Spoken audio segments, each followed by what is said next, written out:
It's been 7 months since I made a video exclusively about Osana. I don't plan to make a true progress report about Osana until after I'm finished implementing all of the events where Osana interacts with Senpai. But I would like to make a video where I elaborate about my game design philosophy for Osana. To do this, I'm going to show you one of Osana's events and describe how it works. As I explained back in January, the player can eavesdrop on conversations between Osana and Senpai to learn what they plan to do later in the day so that the player can sabotage their interactions and ruin their relationship. On Wednesday morning, the player can learn that Osana plans to take a photograph of something for Senpai.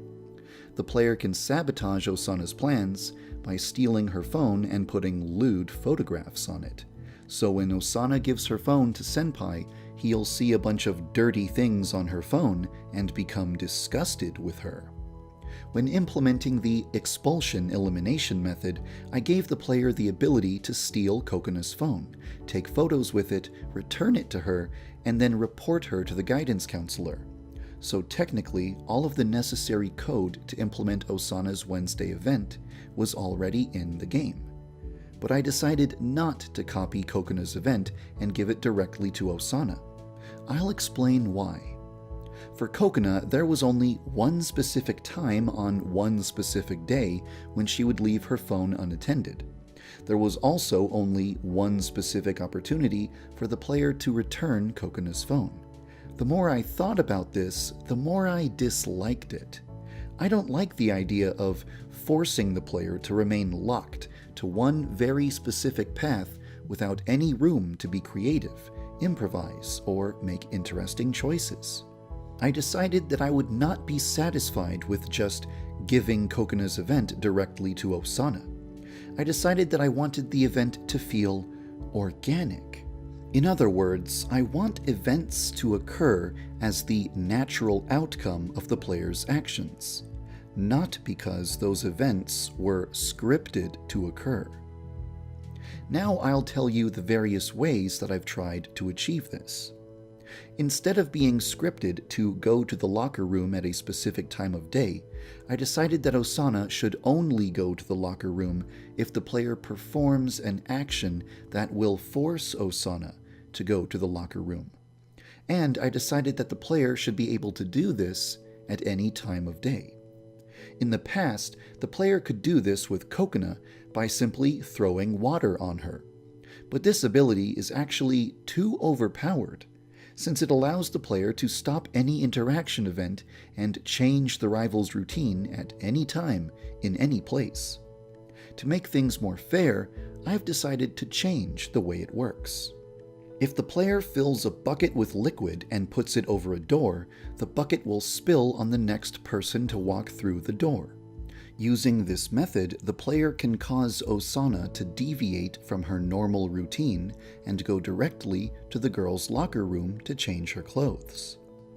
This can occur during any phase of the day: before class, class time, lunchtime, after class, etc. But it can only be done if the player has memorized Osana's routine and knows what doors Osana is going to be walking through. That is how I decided to balance this feature. Anyway, the player can steal Osana's phone whenever she's in the locker room. This is significantly different from how things worked with Kokona, whose phone was only vulnerable during one scripted event. After Osana discovers that her phone is missing, she abandons her normal daily routine and searches for her lost phone whenever she's not in class. Normally, while Osana is waiting for class to begin, she will be texting on her phone. But if she doesn't have her phone, she will perform a different animation instead. To return Osana's phone, the player must put it in the room where Osana is searching for it. Osana might be in this room because she's searching for the phone, or she might be in this room because she's attending class. She can discover the phone regardless of the reason why she's in the room. After Osana has discovered her phone, she stops searching for it and returns to her normal daily routine. Everything I just described might not sound like anything special, but the point I'm trying to make is that this is the polar opposite of the way that Kokona's event functioned. Anyway, as I mentioned earlier, Osana plans to take a photo and show it to Senpai later in the day. If there was only one opportunity for her to do this and the player interfered with Osana's routine at that point in time, then the player would lose the ability to sabotage the event. So instead, Osana will attempt to take the photo any time after 1 p.m. if she is in possession of her phone. She might take the photo at 3:30 or 4 or 5, or whenever the player decides that she's going to be in possession of her phone. In short, what I'm saying is that the player is in control of the situation and isn't forced to work with one very specific window of time. At the end of the school day, there are 3 possible outcomes. Senpai admires Osana's photo, Senpai is disgusted by lewd photos on Osana's phone, or Osana is unable to show her phone to Senpai because she never got it back. Each of these outcomes results in a different interaction at the end of the day.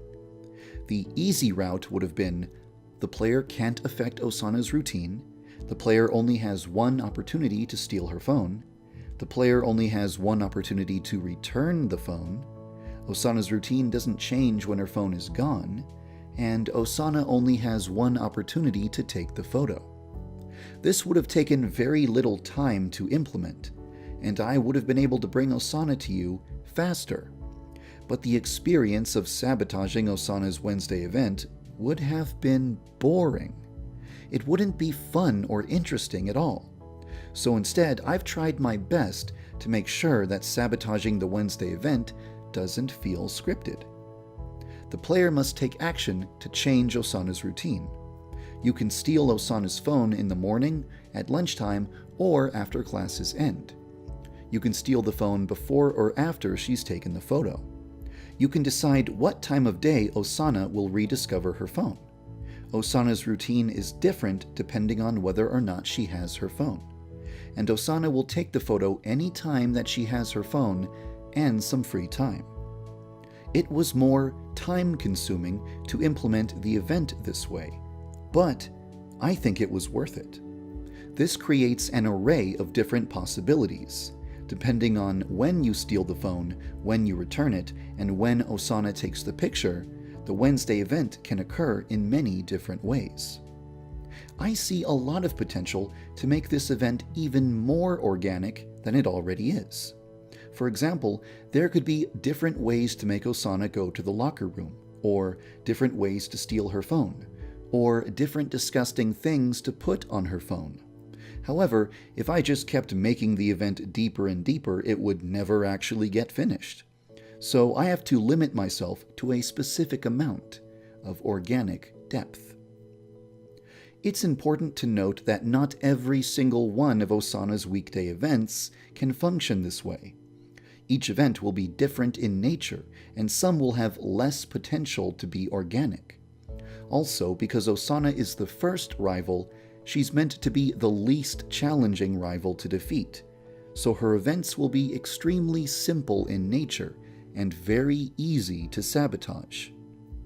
For the past 2 years, players have been killing Kokona in a wide variety of different ways. When I finally release Osana, I don't want it to feel like I just swapped out Kokona for a girl with different hair.